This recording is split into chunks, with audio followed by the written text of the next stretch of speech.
So like Dr. Shikande, my presentation is on female candidates and voter turnout.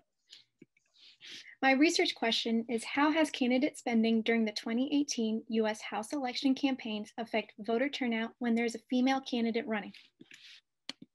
This project first started because I wanted to focus on women and or minorities and the lack of diversity in politics, especially since I am a woman of color and do not feel represented in politics sometimes.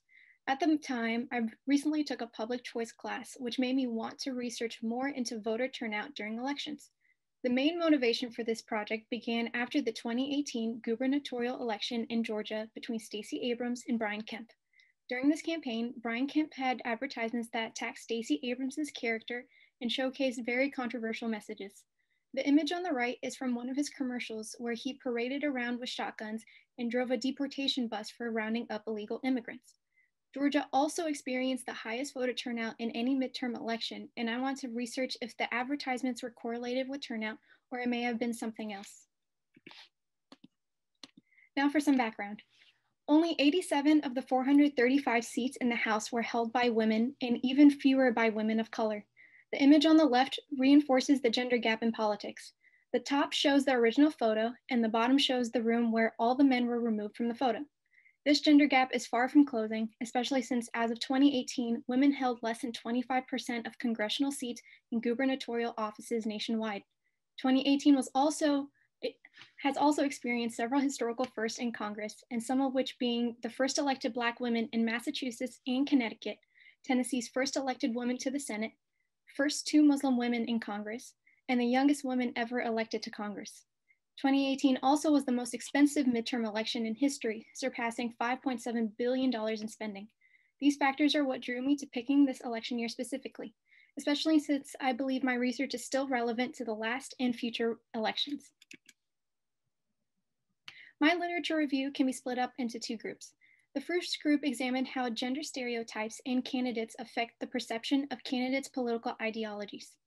This group of authors found that effects of candidates' gender on voter choices comes from the differences in information search by the voter. For example, if an opponent showing advertisement against the female candidate versus the female candidate making her own advertisement. They also find that voters view women as too liberal and too emotional, regardless of their party. The second group examines the impact of candidate spending on either election outcomes or voter turnout. They find that there is a positive relationship between the amount a candidate spends and voter turnout. One author also found that voter turnout during non-presidential years is less than the years for a presidential election. Before I continue, I wanted to take a moment to go over some terminology along with my assumptions. Voter turnout is the percentage of eligible voters who go out to cast a ballot during an election. Voter behavior is a way to track and predict this voter turnout and also provides a better understanding as to how voters react in certain scenarios. I'm assuming voters are rationally ignorant. This means that they are less willing to go out of their way to obtain information when the cost exceeds the benefit of having that knowledge. This puts the responsibility on the candidates to produce advertisement and information that is easily accessible to voters. Another assumption is that those who are already willing to vote are usually politically aware. That makes the target audience for this information and for the spending to be on those who needed to be persuaded to go out and vote. For my methodology, I created a random sample of 84 districts from 10 states. I used a random number generator to pick 10 states out of the 50 to create a sample size. I then limited the districts to those that were contested and which means they had an opponent running against them, and only included the primary Democrat and primary Republican candidates to my observations. I then dropped everything else such as independent party or any write-in votes. For my model, I chose to run a 2-stage least squares model where I essentially run 2 separate models to explain the variance in the data. My data came from 2 different data sets, one from the Federal Election Commission and the other from the Census Bureau dataset. The Federal Election Commission, or FEC data, gave information on all the candidates that ran during the 2018 House election, along with their political party, the votes received, the receipts, disbursements, cash on hand, and debts owed during their campaigns. I had to look up individual candidates to find their gender since this was not provided.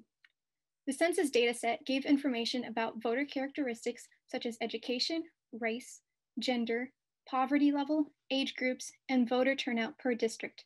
My unit of analysis for the data is district level. The main variables I am focusing on can be split into two groups, candidate and voter variables. The first group on the left is the candidate variables. Spending is the amount spent by both candidates per district and measured in thousands of dollars. This variable is endogenous, which means it is predicted by a model and influenced by other variables. The next variable, female, is a binary variable, which means the candidate is assigned a 1 if they identify with female or 0 if otherwise. Incumbent is the same, where it equals 1 if incumbent or 0 if otherwise. Incumbent means the candidate previously won a race and is running again for re-election. So female times incumbent is an interactive variable, which is binary and is equal to 1 only if there's a candidate that is both female and the incumbent within the district, and 0 if otherwise. On the right, the voter variables are measured by percentages, by district. So for example, high school graduate is the percentage of the population that is at least a high school graduate within that district. So this table shows the summary of the candidate characteristics within my data set. In the sample, 46% of the districts had a female candidate. Around 81% of the districts had an incumbent running. Of these districts that had an incumbent, only around 4.8% were female. And the average spending per district is around $2.4 million. However, the average spending for districts when there's a female candidate running is only around $1.4 million. The gap between these districts with females running versus not was not surprising, since the literature did show that female candidates had a higher difficulty both fundraising for their campaigns compared to the males, and also spent less during their campaigns. This is the summary table for the voter characteristics. I want to focus on voter turnout since it is my dependent variable, and it averages around 46.4% across the districts, with the minimum being 29% voter turnout and the maximum being 62%. The rest of the variables are also in percentages and can be analyzed the same way. For example, on average, the districts had 11% of their population below the poverty level. So here are the two models for my two-stage least squares. The beta coefficients will show the output relationship of the independent variables on the dependent variable. In the first stage, spending is my dependent variable and is a function of the following candidate characteristics: female, incumbent, and female times incumbent. Based on the literature, I expected all three to be negative. In the second stage, voter turnout is my dependent variable and is a function of female candidate, voter characteristics, and the spending variable I found in the first stage. I expect female candidate to decrease voter turnout along with below poverty, Black, Hispanic, and Asian. I also expect white, men, and high school graduate to have a positive relationship to voter turnout and increase it. So here are the results for my first stage model, where the dependent variable was spending. How we would interpret these results is as follows. If there's a female candidate present in a district, then overall district spending increases by around $795,000. Same if an incumbent candidate is present, then overall district spending decreases by $726,000. Also, if there's a district that has a female incumbent, then overall spending increases by $535,000. None of these variables were significant in explaining the variance in spending from district to district.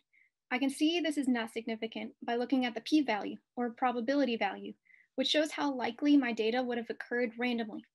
Typically, less than 10% indicates it is significant. For the second stage model, the interpretation for the variables are a little different because they are in percentages.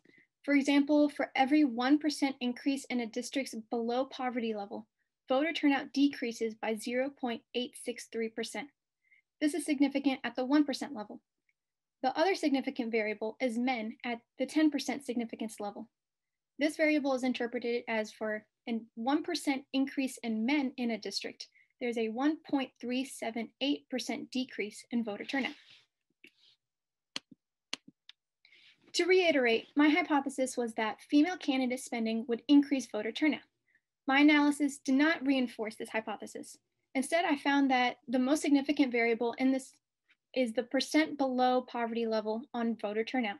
As seen on the scatter graph on the right, in districts with higher percentages of below the poverty level also have lower voter turnout. Some reasons as to why poverty level is significant is that those with low income can't afford to miss a day of work or cannot afford to get childcare to go out to vote.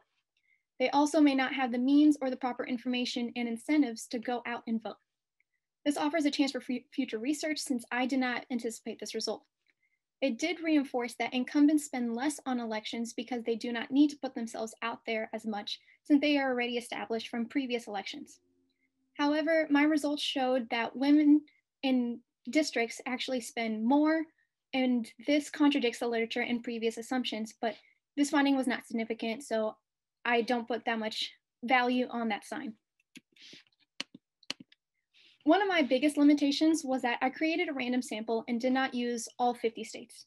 Despite following the methodology of creating a random sample, I did create a bias by having the Midwest region excluded.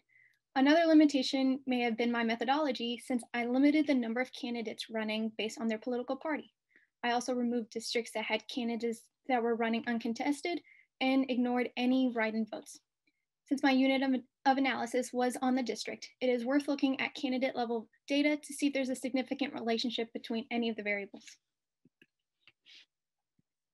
In conclusion, as previously mentioned, my initial hypothesis that female candidate spending during election campaigns that affect voter turnout is wrong. Instead, there's a significant effect on voter turnout by poverty level. This offers the opportunity to research further into the reasons why poverty levels have such an impact and expand it to see what factors may impact poverty. Also, another idea would be to research multiple years of panel data to see if there's any variations in voter turnout between presidential versus non-presidential years, since historically, presidential years have a higher turnout in campaign spending compared to just midterm elections.